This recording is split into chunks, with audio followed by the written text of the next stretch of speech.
नमस्कार, आप देख रहे हैं उत्तर प्रदेश लाइव और मैं हूं आपके साथ प्रीति सिमार। उत्तर प्रदेश में इन दिनों डेंगू और मलेरिया के मामले तेजी से बढ़ रहे हैं और हालात ये हैं कि सरकारी अस्पतालों में बेड फुल हो चुके हैं, मरीजों को भर्ती नहीं किया जा रहा है। उत्तर प्रदेश में डेंगू के बढ़ते प्रकोप और हाईकोर्ट की निगरानी को देखते हुए मुख्यमंत्री योगी आदित्यनाथ ने इसके प्रसार को रोकने के लिए सख्त निर्देश दिए हैं। मुख्यमंत्री ने स्वास्थ्य विभाग के अधिकारियों से कहा है कि वो फील्ड में जाएं, व्यवस्थाएं सुधारें, डेंगू पर पैनी नजर रखें, सफाई से लेकर एंटी लार्वा स्प्रे का विशेष अभियान चलाएं, डॉक्टर और दवाओं का मिशन मोड में इंतजाम किया जाए। आपको यहां पर याद दिलाना चाहेंगे, कोविड के दौरान सीएम योगी ने हाईकोर्ट के हस्तक्षेप के बाद आदेश दिया था कि कोई भी अस्पताल मरीज को वापस नहीं करेगा। अगर सरकारी अस्पताल में बेड नहीं है तो निजी अस्पताल में मरीजों को भेजा जाएगा और पूरा खर्च उसका सरकार वहन करेगी। इतना ही नहीं, आदेश ये भी जारी किया गया था कि अगर आपके शहर के जिम्मेदार फोन नहीं उठाए तो हेल्पलाइन पर आप संपर्क करें। सरकार की ओर से नंबर जारी किए गए थे, उन नंबर्स पर कॉल करके लोग उस दौरान मदद मांग रहे थे और वाकई में उस दौरान ये फैसला काफी लाभदायक सिद्ध रहा उत्तर प्रदेश, क्योंकि एक ऐसा राज्य है जहां पर स्वास्थ्य सेवाएं अब भी काफी पिछड़ी हुई मानी जाती हैं और स्वास्थ्य अधिकारियों की जिम्मेदारी तय होने के बाद मरीजों को उससे काफी हद तक राहत मिली थी और यहाँ पर अधिकारियों की भी जवाबदेही तय हुई थी, जिसके आधार पर उन्होंने कोविड के दौरान उस महामारी की एक बड़ी चुनौती को पार किया है। और वहीं अब हम देख रहे हैं कि इस वक्त प्रदेश में डेंगू और मलेरिया के जो मामले हैं वो काफी ज्यादा बढ़ रहे हैं। लाख से ज्यादा लोग इस वक्त एक ऐसे बुखार से पीड़ित हैं जो ठीक नहीं हो रहा है और लोग अस्पताल पहुंच रहे हैं तो वहां पर उन्हें बेड नहीं मिल पा रहे हैं। ऐसे में अस्पतालों के हाल इस वक्त बेहाल है और सवाल यह है कि इससे निपटने के लिए सरकार की आखिर क्या तैयारी है, क्या कुछ और व्यवस्थाएं अस्पतालों में होनी चाहिए, क्योंकि महामारी को लेकर तैयारी नहीं थी। उस दौरान देखा था कि स्वास्थ्य सेवाओं पर काफ़ी ज़्यादा भार पड़ा था, लेकिन उन हालातों से भी निपटने के लिए सरकार की तरफ से प्रयास किए गए थे। उस जंग को भी सरकार ने जीता। तो डेंगू मलेरिया तो हर साल इस मौसम में सामने आता है, इसके मरीज इस मौसम में अक्सर बढ़ते हैं, तो उसके लिए क्यों विशेष इंतजाम हर बार नहीं किए जाते हैं? क्यों इस तरीके की व्यवस्थाएं हर बार सामने आती हैं जो कि पूरी तरीके से दुरुस्त नहीं होती है? इसी पर आज हम बात करने वाले हैं। खास मेहमान हमारे साथ जुड़ेंगे और फिलहाल हमारे साथ सपा नेता समीर सिंह जुड़ गए हैं। समीर जी नमस्कार, स्वागत है आपका खबर फास्ट पर। बीजेपी प्रवक्ता शम्सी आज़ाद हमारे साथ जुड़ गए हैं। शम्सी आज़ाद जी नमस्कार, स्वागत है आपका खबर फास्ट पर। सबसे पहले तो आप ही के पास आना चाहूंगी समीर जी, जिस तरीके से सरकार दावा कर रही है, कोविड के दौरान भी कहा गया था कि सरकार की तरफ से कोर्ट के हस्तक्षेप के बाद की तमाम व्यवस्थाएं की जाए, नंबर्स भी जारी किए गए थे ताकि अधिकारियों की भी जवाबदेही तय हो, अपनी जवाबदेही के साथ काम करें। और अब जब डेंगू और मलेरिया का प्रकोप प्रदेश में दिख रहा है तो उस दौरान हाल बेहाल नजर आ रहे हैं। क्या लगता है धरातल पर सरकार के जो दावे हैं वो कितने यहाँ पर सटीक हैं या बेअसर हैं? देखिए, कोविड की बात तो हम अगर ना ही करें, क्योंकि दावे हमने बहुत सारे देखे।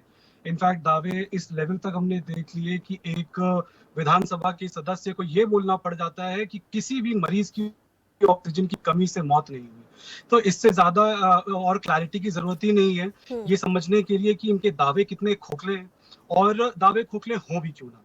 जो जैसे कि आपने भी अपने ओपनिंग स्टेटमेंट में देखा कि चलिए कोविड को फिर भी एक एक्सक्यूज मान के कर लेते हैं कि देखिए एक नेचुरल क्लैमिटी थी, एक कुदरत का वो था, तो उसमें हमारी कोई प्रिपेयर्डनेस नहीं थी, एकदम से हम पे बाहर आ गया।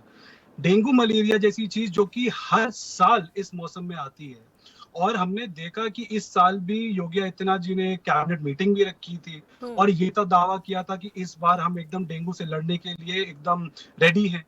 और उसके बाद आप अगर देखिए तो इस बात को शायद 15-20 दिन भी नहीं हुए और आज आप प्रदेश की हालत देख लीजिए, जहां पे न सिर्फ डेंगू बल्कि डेंगू के साथ साथ मलेरिया और चिकनगुनिया के जो केसेस आ रहे हैं उससे जनता इतनी ज्यादा डर चुकी है और प्रदेश में स्वास्थ्य व्यवस्था ऐसी चरमरा चुकी है कि ऐसे ऐसे दावे करने पड़ रहे हैं, ऐसे ऐसे ऐलान करने पड़ रहे हैं। अब आज भी जो ऐलान की आज हम बात कर रहे हैं कि अधिकारियों को बोला जा रहा है कि सर्वेक्षण करें, निगरानी रखें और एक आपका जो एक हेल्पलाइन का और निर्देश जारी किए जा रहे हैं। मुझे लगता नहीं कि इनका कुछ खासा असर पड़ने वाला है, और लेकिन हालांकि ये जरूरी है कि सरकार कुछ ना कुछ तो एटलीस्ट करे, लेकिन वो कुछ ना कुछ सिर्फ दिखावे के लिए ना करके अगर जिस तरीके से, क्योंकि अगर हमने देखा कि पहले यही कहा से रेडी है, हमने वार्ड बना दिए, सेपरेट सब कुछ हो गया और आज ये हो रहा है कि जो हमारे सरकारी जितने अस्पताल हैं उनमें जगह ही नहीं है, उनमें वार्ड नहीं है, उनमें मेडिसिन नहीं है या उनमें देखने के लिए पेशेंट्स को डॉक्टर्स नहीं है। तो ये चीज जब विपक्ष स्टार्टिंग से उठाता है कि हमारे प्रदेश की स्वास्थ्य व्यवस्था ऑलरेडी चरमराई हुई है बिना किसी डेंगू या बिना किसी ऐसी महामारी या बीमारी के, तब भी ये नहीं सुनते, कहते कि विपक्ष का काम है ढोल पीटना, विपक्ष का काम है रोना, विपक्ष का काम है कि सरकार को नीचा दिखाना। और जब ऐसी चीजें होती हैं तो इनको आईना भी नहीं देखना होता, इसके बाद भी ये ढूंढते हैं कि किस तरीके से इससे बचा जाए और जनता की जैसी की तैसी हो रही है होती रहे। और जैसे हमने देखा कि इतना ज्यादा हालत खराब है जनता की, इतनी सारी बीमारियां हो रखी हैं, हॉस्पिटल्स में जगह नहीं है, एम्बुलेंस है नहीं, और उसके बाद हमारे मुख्यमंत्री जी हिमाचल प्रदेश का दौरा कर रहे हैं, घूम रहे हैं, प्रचार कर रहे हैं, क्योंकि इनके लिए जनता की सहूलियत, जनता की दिक्कत, जनता के सुख इंपॉर्टेंट नहीं है, इनके लिए सिर्फ इंपॉर्टेंट है कैसे सत्ता पे काबिज हुआ जाए। जिसके ठीक है चलते समीर ही जी, हम देख आपने रहे हैं एक कि अपनी स्वास्थ्य व्यवस्था से अपनी लेकर बात पुलिस रखी है, व्यवस्था से यहाँ पर लेकर हर प्रदेश चीज के चरमराई। हालातों को आपने बताया है। हमारे साथ डॉक्टर अजय शंकर त्रिपाठी, चिकित्सा अधीक्षक, लोक बंधु हॉस्पिटल से जुड़ गए हैं। डॉक्टर साहब नमस्कार, स्वागत है आपका खबर फास्ट पर। मेरी आवाज मिल पा रही सर आपको? हाँ बिल्कुल मिल रही है जी, आप ही से मैं जानना चाहूंगी, इस वक्त प्रदेश में जो हालात हैं डेंगू मलेरिया की वजह से, चिकनगुनिया की वजह से, कहा जा रहा है कि अस्पतालों में सुविधाएं पर्याप्त नहीं है, व्यवस्थाएं दुरुस्त नहीं है। आप ही से मैं जानना चाहूंगी, क्या कुछ कमियां इस वक्त इस दौरान देखने को मिल रही हैं अस्पतालों में, और क्या और होना चाहिए कि किस तरीके से इन हालातों से लड़ सके? जो इस समय के हालात हैं वो अक्टूबर में थोड़ा सा पानी जो बरसा है, बेमौसम बारिश हुई, थोड़ा एक्सटेंडेड बारिश हो गई और अभी टेम्परेचर उस तरीके से नहीं कम हुआ है। इन दोनों की वजह से मच्छरों की मच्छर ज्यादा हुए, मच्छर जनित ये वायरस डिजीज है और उससे लोग भयग्रस्त ज्यादा हैं। चीजें उतनी नहीं है, भयग्रस्त ज्यादा हैं लोग, क्योंकि प्लेटलेट एक ऐसी चीज है, लोग प्लेटलेट को पकड़ ले रहे हैं कि प्लेटलेट जो है हमारा कम हो जा रहा है। वायरल चाहे वो डेंगू भी है या डेंगू नहीं भी है, वायरल फीवर में प्लेटलेट कम हो ही जाते हैं। बस सबको जागरूकता ये अभियान चलाना चाहिए कि जब फीवर आवे तो केवल पैरासिटामोल दवा लेनी है और जल्दी से जल्दी चिकित्सक के पास जाकर सारे टेस्ट करवा लें और ये सब चीजें निश्चिंत होकर घर पे रहें। अगर उल्टी हो रही है, सीवियर वोमिटिंग है या कुछ ऐसी दिक्कतें लग रही हैं तो अस्पताल की ओर जाएं, नहीं तो प्लेटलेट में 25-30 हजार पे भी प्लेटलेट पे घर पे रहा जा सकता है और बहुत आराम से, जब तक कि कोई ब्लीडिंग की हिस्ट्री ना हो। जो B2 वाला स्ट्रेन है इसमें जो दिख रहा है उसमें जरूर थोड़ी सी दिक्कतें आ रही हैं लोगों को, लेकिन अस्पताल में सारे लोगों की स्थिति बहुत ही बेहतर तरीके से इलाज हो रहा है और बहुत ही अच्छे तरीके से हम लोग के लोक बंधु अस्पताल में पिछले 2-3 महीने से काफी पेशेंट आए, लेकिन सब रिकवर हो रहे हैं और इसमें कहीं कोई घबराने की या किसी तरीके, हमारे यहाँ के जो हॉस्पिटल के स्टाफ हैं, कई स्टाफ ऐसे थे जो 7,000 प्लेटलेट पे भी बहुत ही अच्छे तरीके से उनकी सतत निगरानी हम लोगों ने रखी कि कहीं ब्लीडिंग ना हो, कहीं कुछ ना हो, इसलिए वो बड़े सुरक्षित तरीके से बाहर आ गए हैं। आपने अच्छी जानकारी दी है कि लोग इससे डरे ना, और अगर ऐसे लक्षण आप में दिखते हैं तो आप घर पर रहकर भी दवाइयां लेकर भी अपने आप को ठीक कर सकते हैं। अगर ज़्यादा आपको ठीक लग नहीं रहा है तभी आप अस्पताल जाएं। लेकिन व्यवस्थाओं की अजय जी यहाँ पर बात की जा रही है, सरकार के बड़े बड़े दावे होते हैं, लेकिन क्या वो ग्राउंड पर भी दिखाई देते हैं? कि सरकार कहती है कि हॉस्पिटल्स में डॉक्टर पर्याप्त मात्रा में है, स्टाफ हमारे पास पूरा है, मशीन्स हैं जांच के लिए, दवाइयाँ हैं, क्या उन चीज़ों को किस तरीके से देखते हैं आप? क्योंकि आप तो वहाँ पर काम करते हैं, आप इन चीज़ों को बेहतर तरीके से बता पाएंगे कि ग्राउंड पर हॉस्पिटल्स में क्या सभी व्यवस्थाएं दुरुस्त हैं पूरी तरीके से, या अभी भी दुरुस्त करने की जरूरत है? देखिए, निश्चित रूप से बहुत सारी चीजें बहुत ही बेहतर स्थिति में हम लोग हैं। जो भी टेस्ट हो रहे हैं कोविड के बाद से ही गवर्नमेंट हॉस्पिटल बहुत ही स्ट्रेंथन हुए हैं, उनकी कार्य पद्धति बहुत बदल गई है, लोगों में विश्वास जमा है सरकारी अस्पतालों में, और यही कारण है कि 2016 में जब स्थिति ये ऐसी आई थी, 2015-16 में बहुत ज्यादा डेंगू का प्रकोप हुआ था, तो उस समय इतनी चीजें तैयार नहीं थी। लेकिन आज की डेट में कोविड के एरा के बाद से हम लोग पूरे एरा को प्री कोविड और पोस्ट कोविड एरा में बदल दिए हैं। कोविड के बाद का जो एरा है, हेल्थ सेक्टर बहुत ही मजबूती से खड़ा है और जैसे कोविड से हम लोग बहुत ही अच्छे तरीके से लड़ पाए, वैसे डेंगू या अन्य वायरल डिजीज से लड़ रहे हैं। जो भी हमारे यहाँ संसाधन है, जो भी मैन पावर है, उसका उच्चतम उपयोग करते हुए मतलब कई गुना बढ़ गया है जो भी क्षमता है हम लोगों की काम करने की और पेशेंट को देखने की। हमारे डॉक्टर्स एक डॉक्टर 200 ढाई सौ लोगों को देख रहे हैं, भीड़ लगी है क्या डेंगू अस्पतालों में। का ये अलग से बता वार्ड बनाया गया है? कितने बेड आपके यहाँ पर डेंगू के अलग से यहाँ पर रिजर्व किए गए हैं? हमारे यहाँ डेंगू का 50 बेड हम लोगों ने रखा था और 25 बेड और भी हम लोग को तैयार है। यानी कि अगर कोई कितने भी संख्या में आ जाएगा तो 318 बेड का हमारा हॉस्पिटल है। हम लोग पूरी तरीके से तैयार हैं और बहुत ही अच्छे तरीके से इसको मैनेज किया जा रहा है। और हमारे सारे लोग जो लैब टेक्नीशियन है, मतलब आप समझ लीजिए कि 24 घंटे उन लैब टेक्नीशियंस में ड्यूटी कर रहे हैं। और 700 800, चूंकि फीवर प्रोफाइल एक ऐसी चीज है कि जो भी आता है हमारे अस्पताल में उसको टेस्ट तो कराना ही है फीवर प्रोफाइल का। तो ये संख्या बहुत ही ज्यादा बढ़ गई है अब इस समय, लेकिन वही चिकित्सकों के लिए भी और ये हमारे लिए चैलेंज का विषय है। और उस चैलेंज को हम लोग बहुत ही अच्छे तरीके से, गवर्नमेंट ने जो आदेश दिशा निर्देश दिया है उसके तहत हम लोग काम कर रहे हैं और बहुत ही अच्छे ठीक तरीके है, से शम्सी लोग आजाद संतुष्ट होकर हमारे जा साथ रहे हैं, हैं। बीजेपी प्रवक्ता शम्सी आजाद जी। आपने डॉक्टर को भी सुना, आपने समीर जी को भी सुना। आपसे मैं अब जानना चाहूंगी कि क्योंकि कोरोना से सबने लड़ाई लड़ी, उस जंग को भारत देश ने जीता भी, लेकिन अब क्योंकि डेंगू हम देखते हैं कि हर साल आता है, लेकिन उसके बावजूद भी कई जगहों पर कुछ अव्यवस्थाएं देखने को मिलती हैं। और अब के हालातों को लेकर खुद मुख्यमंत्री भी नजर बनाए हुए, तो कुछ जगहों पर हालात ठीक नहीं है। सरकार की क्या तैयारी है डेंगू और मलेरिया से निपटने की, जो इन दिनों बहुत ज्यादा उत्तर प्रदेश में जिसका असर देखने को मिल रहा है, जिसका प्रकोप दिखाई दे रहा है? जी बहुत बहुत धन्यवाद। देखिए, बीमारी जो होती है ये बताकर नहीं आती कि हम कितनी संख्या में आने वाले हैं और इसके लिए क्या क्या उपाय किए जाएं। फिर भी सरकार ने समय के पहले ही, जैसा कि डॉक्टर साहब ने बताया, कि जो बारिश अभी बरसात के बीच में हुई है और जो अन्य जिलों में बाढ़ के बाद जो पानी बचा हुआ होता है उसमें गंदगी होती है, उसी में लार्वा पैदा होता है और उसी में ये मच्छर पैदा होते हैं। तो ज्यादातर तो मच्छर उधर से ही है। उसके बाद होता ये है कि हमने सारे प्रिकॉशन बताया, जनता को हमने बार बार चिताया कि देखिए कूलर की सफाई करके रखिए, घर में पानी का कहीं पर इकट्ठा न करिए। अगर आपके कहीं पर भी पानी इकट्ठा है, छत के ऊपर पानी इकट्ठा है, टायर वगैरह में पानी इकट्ठा है, गमले में आपके अगर पानी इकट्ठा है, कहीं पर भी अगर पानी आपके यहाँ स्टोर है, टैंक है, उसको जो थोड़ा साफ सफाई करती रहिए। लेकिन थोड़ी सी लापरवाही जनता की भी होती है। सरकार की जिम्मेदारी जरूर है कि इसके ऊपर पूरी तरह से सुचारू रूप से काम करे, लेकिन यहाँ पर जनता की भी थोड़ी सी जिम्मेदारी बढ़ती है कि अपने स्वास्थ्य के प्रति सचेत रहे।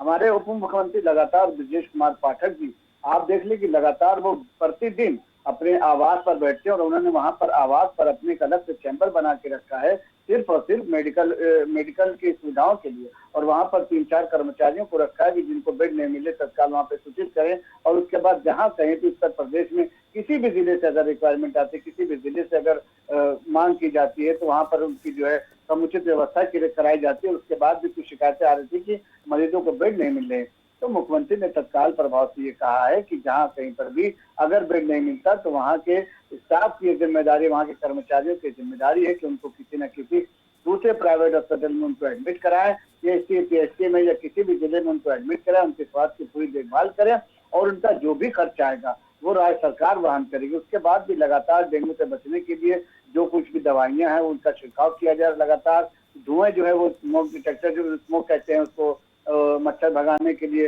वो भी नगर निगम की तरफ से और दूसरे जिलों में नगर पालिका की तरफ से लगातार उसकी जो है फॉगिंग कराई जा रही है। तो इस तरीके से लगातार भारतीय जनता पार्टी और उसकी सरकार जनता के स्वास्थ्य के प्रति बिल्कुल गंभीर है। लेकिन अभी हमारे भाई साहब समाजवादी पार्टी के थे और उन्होंने तरह तरह के आरोप लगाए। कोई बात नहीं, उनका वक्त है और हम विपक्ष को पूरी आजादी देते हैं कि अगर हमारे अंदर कोई कमियां हैं तो ढूंढ कर निकालो। बहरहाल उन्होंने वो ये कह रहे थे, क्योंकि मैंने भी शुरुआत में कहा था कि कोरोना से तो हम सब वाकिफ नहीं थे, वो तो एकदम से एक अचानक से महामारी आई जिसको सबने झेला, तो उसके लिए तो हम तैयार नहीं थे, लेकिन उसके बावजूद भी उसके साथ उसको हमने पूरी तरीके से उस पर पार पाया, उस पर काबू पाया।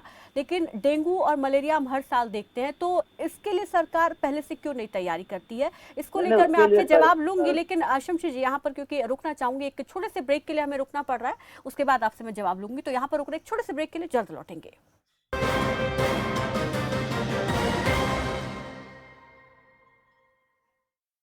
क्या आप दुबले पतले कमजोर हैं, आपकी सेहत नहीं बनती, भूख कम लगती है, वजन नहीं बढ़ता? दरअसल मेन बात खाना पीना खाना नहीं है, मेन बात है खाया पिया लगना। और अगर खाया पिया लगेगा ही नहीं तो आपकी सेहत बनेगी कैसे? इसलिए हमारी संस्था सन्यासी आयुर्वेदा ने एक ऐसी दवा का निर्माण किया है जो कि आपके लिवर सिस्टम को, आपके पाचन तंत्र को दुरुस्त करने का काम करती है, ताकि आप जो भी खाएं उसका पूरे का पूरा निचोड़ आपके शरीर को लगे, आपकी भूख बढ़े, खाया पिया सही से लगे, नया खून बने, हड्डियों में जान आए, चेहरे पर नूर, लालिमा, रौनक आए और आप मोटे, तगड़े, खूबसूरत पर्सनैलिटी के मालिक बन जाएं। 100% आयुर्वेदिक दवा होती है। इसका शरीर पर कोई भी साइड इफेक्ट, कोई भी नुकसान या दुष्प्रभाव नहीं होता। लड़के लड़कियां दोनों इसका इस्तेमाल कर सकते हैं और पहले 15 दिन के अंदर ही आपको इसका असर महसूस हो जाएगा। सिर्फ 699 रुपए की पूरे 1 महीने की दवा होती है और आप इसे घर बैठे 011-45454545 पर फोन करके दवा मंगवा सकते हैं। घर बैठे कीजिए माता मनसा देवी के दर्शन, माँ की आरती से करें दिन की शुरुआत, सीधे माँ के द्वार से लाइव, रोजाना सुबह 6:30 बजे से सिर्फ खबर फास्ट पर।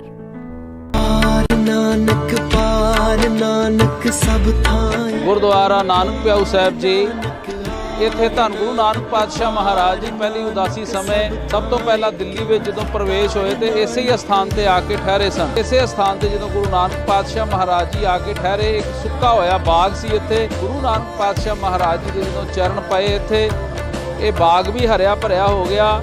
ਇੱਥੋਂ ਮਜਨੂ ਫਕੀਰ ਜੋ ਗੁਰਦੁਆਰਾ ਮਜਨੂ ਟਿੱਲਾ ਸਾਹਿਬ ਵਾਲੀ ਸਥਾਨ ਤੇ ਰਹਿੰਦਾ ਸੀ, ਉਹਨੇ ਗੁਰੂ ਨਾਨਕ ਪਾਤਸ਼ਾਹ ਮਹਾਰਾਜ ਜੀ ਨੂੰ ਯਾਦ ਕੀਤਾ ਕਿ ਸਤਿਗੁਰੂ ਮੈਂ ਬਹੁਤ ਬਜ਼ੁਰਗ ਆ, ਚੱਲ ਕੇ ਨਹੀਂ ਆ ਸਕਦਾ, ਆਪ ਮੈਨੂੰ ਦਰਸ਼ਨ ਦਿਓ।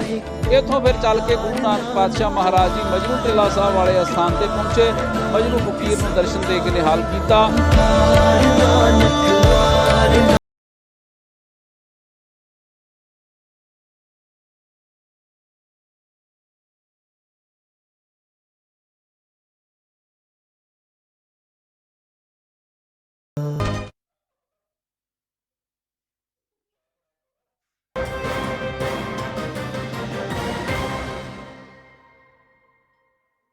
ब्रेक के बाद स्वागत है आपका। आज़ाद जी, आपका रुख करना चाहूंगी। सवाल आपसे मैंने लिया था कि कोरोना तो एकदम से आया, लेकिन डेंगू मलेरिया हर साल बारिश के बाद देखे जाते हैं, तो फिर क्यों सरकार उसके लिए पूरी तरीके से तैयार नहीं रहती? क्यों फिर हर बार अव्यवस्थाएं दिखाई देती हैं? नहीं, सरकार हर बार तैयार रहती है, सरकार हर बार सचेत रहती है। दवा की पूरी व्यवस्था सारे हॉस्पिटलों में है और सारे हॉस्पिटलों में जहाँ पहले 25 बेड थे वहाँ 50 बेड किए गए, जहाँ 100 बेड थे वहाँ 125 किए गए, 150 किए गए, जो भी क्षमता थी तो उसको बढ़ाया गया। पूरी तरीके से दवाएं सारे हॉस्पिटल में मौजूद है, कहीं पर भी ऐसी कोई शिकायत नहीं। होता ही है कि मरीज अपने घर पे रखते हैं। जब मरीज सीरियस हो जाता है तब मरीज की जांच कराई जाती है और उसके बाद जब ये आनंद फानंद में हॉस्पिटल पहुंचते हैं तो उस वक्त मरीज का केस बिगड़ चुका होता है। लेकिन उसके बाद भी हमारे यहाँ समुचित व्यवस्था है और कहीं पर भी ऐसा कुछ नहीं, सुनने में कहीं पर भी नहीं आ रहा है कि किसी को बेड नहीं मिल रही, किसी को दवा नहीं मिल रही है, किसी को समुचित इलाज नहीं मिल रहा है। लेकिन आपको याद होगा सदन के अंदर अखिलेश यादव की तरफ से बहुत कई आरोप लगाए गए थे कि लोगों को एम्बुलेंस नहीं मिलती, जो कि सबसे प्राइमरी चीज होती है कि एम्बुलेंस नहीं मिलती, अस्पताल तो बाद में पहुंचेगा, उसके बाद अस्पताल पहुंच जाते हैं तो डॉक्टर नहीं मिलते हैं, दवाई नहीं मिलती है, जांच नहीं हो पाती है। ये सारे मनगढ़ंत आरोप है, कहीं पर भी इसमें कोई सच्चाई नहीं है। आपको मीडिया जगत से आप लोग हैं, आप बता दीजिए कि आपके पास कोई ऐसा वीडियो सर, ऐसी तस्वीरें तो कई बार आई हैं कि ऐसी तस्वीरें तो कई बार आई हैं कि एम्बुलेंस नहीं मिलती है लोगों को। हमने क्या बताया मैडम कि जब लोग देर कर देते हैं, एकदम से इमरजेंसी जब आ जाती है, जब मरीज की हालत बहुत ज्यादा खराब हो जाती है, आप चेकअप कराएंगे नहीं, मरीज की हालत जब बहुत ज्यादा खराब हो जाती है, उसके बाद जब आप सडनली उसको इमरजेंसी में लेके जाते हैं तो वहां पर अगर आपको डॉक्टर नहीं मिलता है, डॉक्टर 10 मिनट 20 मिनट के बाद आता है तो उसी वक्त आपका केस बिगड़ जाता है। इसीलिए सारे डॉक्टरों की छुट्टियां रद्द कर दी गई है और मुख्यमंत्री ने ये साफ निर्देश दिया है कि कोई भी तो डॉक्टर, आपका ये मानना है शमसी आजाद जी, क्या उत्तर प्रदेश में स्वास्थ्य व्यवस्थाएं पूरी तरीके से अव्वल है, नंबर 1 पर है, कहीं किसी प्रकार की कोई दिक्कत नहीं है? नहीं, नंबर 1 देखिए, नंबर 1 और नंबर 2 के हम यहाँ पर रेस में नहीं है। इस वक्त जो है प्रदेश हमारा जब बीमारी से जूझ रहा है तो यहाँ पर हम कोई कंपटीशन, आप जिस तरीके से बातें कर रहे हैं कि बिल्कुल सब चीजों को नकारते हुए हर चीज में ऐसा लग रहा है कि उत्तर प्रदेश है कि हमारे पास स्वास्थ्य सुविधाओं में नंबर 1 आ गया है। दवाएं हमारे पास भरपूर मात्रा में है, डॉक्टर का स्टाफ है और हमने सभी डॉक्टरों की छुट्टी निरस्त कर दी गई और सभी को कहा गया कि अपनी अपनी ड्यूटी पर रहें। 1-2 घंटा अधिक अगर उनको ड्यूटी करना पड़ जाए तो उसके लिए भी उनसे कहा गया है कि सहानुभूति दिखाते हुए कोई प्रेशर नहीं है, लेकिन सरकार इस वक्त ये चाहती है कि किसी भी तरीके से मरीजों को परेशानी न हो, इसलिए पूरी तरीके से इलाज समुचित व्यवस्था जो है वो भारतीय जनता पार्टी की सरकार माननीय ब्रजेश पाठक के नेतृत्व में पूरी तरीके से चाक चौबंद है। जिस तरीके के इस वक्त चिकित्सा व्यवस्था, ठीक है, फिर आप ही बता दीजिए कौन कौन से ऐसे बड़े अस्पताल है जहां पर डेंगू से निपटने के लिए कुछ खास इंतजाम सरकार की तरफ से किए गए? कहीं पर स्पेशल वार्ड बनाए गए हैं, स्पेशल बेड लगाए गए हैं? के सारे बड़े हॉस्पिटलों में चाहे केजीएमसी ले लीजिए, पीजीआई ले लीजिए, बलरामपुर ले लीजिए, लोहिया ले लीजिए, सिविल हॉस्पिटल ले लीजिए, इन सारे हॉस्पिटलों में अलग से वार्ड बनाए गए हैं, अलग से इन पे मॉनिटरिंग की जा रही है और मुख्यमंत्री खुद सारे जगहों की मॉनिटरिंग कर रहे हैं, सारे हॉस्पिटलों से वो कनेक्ट है। माननीय ब्रजेश पाठक जी लगातार उनके संपर्क में है और आप देखिए कि ब्रजेश पाठक जी लगातार अपने आवास पर मिलते हैं, उसके बाद किसी न किसी जिले का दौरा करते हैं। इसलिए दौरा कर रहे हैं कि सिर्फ और सिर्फ कमियों को लेकर तो ब्रजेश पाठक ने भी कई अधिकारियों को फटकार लगाई थी सर। जी, यही मैं बताना चाह रहा हूँ कि अगर वो कहीं पर भी कोई कमी है तो उस कमी को उजागर कर रहे हैं। आप देखिए कितना बड़ा काम कर रहे हैं माननीय ब्रजेश पाठक जी, जितनी सराहना की जाए कम होगी। विपक्ष को तो चाहिए कि उनकी तारीफ करे, लेकिन विपक्ष जो है इस वक्त भी राजनीति करने के मूड में सिर्फ और सिर्फ ये चाहते हैं कि विपक्ष को तारीफ करनी चाहिए। देखिए नहीं, विपक्ष तो सिर्फ चाहती है कि ऐसा कोई वक्त आए कि जब जहाँ की जनता, उत्तर प्रदेश की जनता परेशान हो, चाहे बीमारी में हो, चाहे आफत में हो, तो उसमें जो राजनीतिकरण किया जाए। जब भी देश विपदा में आता है, जब भी देश पार्टी का हर एक नेता सबको झूठ बोलने में मारा था। इसके साथ साथ अगर जो यहाँ पे इन्होंने जो कुछ बातें बोली है आपके सामने रखना चाहूंगा कि किस तरीके से इन्होंने देखिए किस तरीके से इन्होंने अपनी जो नाकाबिलियत है उसको छुपाने के लिए जो जनता है उसके सर माथे पे भांडा फोड़ दिया, सारा उनके सर माथे डाल दिया कि मरीज दिक्कत देते हैं, मरीज टाइम पे जांच नहीं कराते, मरीज आनंद फानंद में हॉस्पिटल जाते हैं। और इससे पहले अगर आपने जो हमारे एक और पैनलिस्ट हैं डॉक्टर साहब, आपने उनकी बात अगर सुनी होगी तो उन्होंने बिल्कुल ये बात समझाई कि हर कोई हॉस्पिटल ना भागे तबीयत खराब होते ही, जब तक कोई मेडिकल सुपरविजन ऐसे ना डायरेक्ट किया जाए कि हॉस्पिटल जाए तब तक अब हॉस्पिटल ना जाए। अब इसमें आप देखिए कि दानिश आजाद जी की जो मानसिकता है वो क्या है, और वही भारतीय जनता पार्टी की मानसिकता है कि इनके ऊपर जवाबदेही नहीं आनी चाहिए। अगर इनके हॉस्पिटल में बेड्स नहीं है तो उनमें सरकार की गलती नहीं है, स्वास्थ्य व्यवस्था गलती नहीं है, उसमें गलती है मरीजों की कि वो अस्पताल क्यों जा रहे हैं या अस्पताल आनंद फानंद में क्यों जा रहे हैं। और उसके बाद देखना भी नहीं चाहते। अभी इन्होंने क्या कहा, मनगढ़ंत आरोप, ना जाने अनगिनत अखबार, अनगिनत न्यूज चैनल्स ने अनगिनत ऐसी न्यूज चलाई है जहां पे लोगों को, अपने परिजनों को कभी ठेले पे, कभी इक्का टांगा पे, कभी बैलगाड़ी पे हॉस्पिटल लेके जाना पड़ रहा है और ये कह रहे हैं कि एम्बुलेंस की पर्याप्त व्यवस्था है। डॉक्टर्स को अभी उन्होंने खुद ही बोला कि डॉक्टर्स की छुट्टी कैंसिल करनी पड़ी है। इसका मतलब क्या है कि डॉक्टर्स की भी यहाँ पे कमी है, नर्सिंग स्टाफ की यहाँ पे कमी है। और ये बात करते हैं कि इनको सब चीज इन्होंने पर्याप्त कर रखी है। क्या चीज पर्याप्त कर रखी है? डे 1 से हम देख रहे हैं कि उप मुख्यमंत्री ब्रजेश पाठक जी क्या कर रहे हैं और उसके बाद भी उनके मौजूद ना होने पे तबादले हो जाते हैं, ट्रांसफर हो जाते हैं, घोटालों की न्यूज सामने आ जाती है और उसके बाद उनके खुद के अधिकारी डिपार्टमेंट में उनके व्यवस्था नहीं सुनते हैं। देखिए ये जितनी बातें हैं ये सब बातें झूठ हैं और उसके बाद ये चाहते हैं कि जनता अपने क्वेश्चन ना पूछे और विपक्ष सवाल पूछे। तो ये कहते हैं कि विपक्ष सवाल क्यों पूछ रहा है, विपक्ष का सिर्फ काम है सिर्फ मनगढ़ंत आरोप लगाना, जबकि असलियत ये है कि इनसे ना डेंगू संभल रहा है, इनसे ना मलेरिया संभल रहा है, इनसे ना अर्थव्यवस्था संभल रही है, संभव नहीं है, ना ही गन्ना किसान के भुगतान संभल रहे हैं। हम देखते थे यूपी में जिसको कंट्रोल किया। ठीक है, एकदम से तो किसी चीज को कंट्रोल नहीं किया जा सकता, ठीक नहीं किया जा सकता, लेकिन एक्सेप्ट करना चाहिए उन चीजों को। आजाद जी, एक्सेप्ट करना चाहिए उन चीजों को कि ठीक है कमियां हैं, हम दूर कर रहे हैं, कोशिश की जा रही है। माननीय स्वास्थ्य मंत्री उप मुख्यमंत्री ब्रजेश पाठक जी लगातार, ऐसा कोई जिला नहीं बचा होगा कि जहां पर उन्होंने दौरा नहीं किया और लगातार वो दौरा कर रहे हैं और दौरा इसीलिए कर रहे हैं। ठीक है, कहीं पर कमी अजय जी आखिरी कमेंट आपका। कमी को पूरा किया जाए, चिकित्सा सुविधा जो है उसको बेहतर बनाया जाए, रुक जाइए क्योंकि समय की कमी है। लगातार सुविधाएं दी जा रही है, तो इस तरीके का काम जो है भारतीय जनता पार्टी की सरकार इसमें ऐसा है कि ये जैसे कि सबको पता है कि ये मच्छर जनित बीमारी है, हमको मच्छरों से कैसे बचाव करना है इसके बारे में प्रचार प्रसार होना चाहिए। सब लोग फुल बांह का शर्ट पहने, पैंट पहने, मच्छरों से बचे, मच्छरदानी का प्रयोग करें, और ये स्वयं जब ये मच्छरों से बचेंगे तो निश्चित रूप से डेंगू, मलेरिया, चिकनगुनिया इन सब चीजों से बचाव होगा। अब जो बीमारी हो गई उस चीजों को क्लियर करना है कि जब बुखार हो जाता है तो लोग मेडिकल स्टोर से या कहीं से भी दवा ना खरीदें।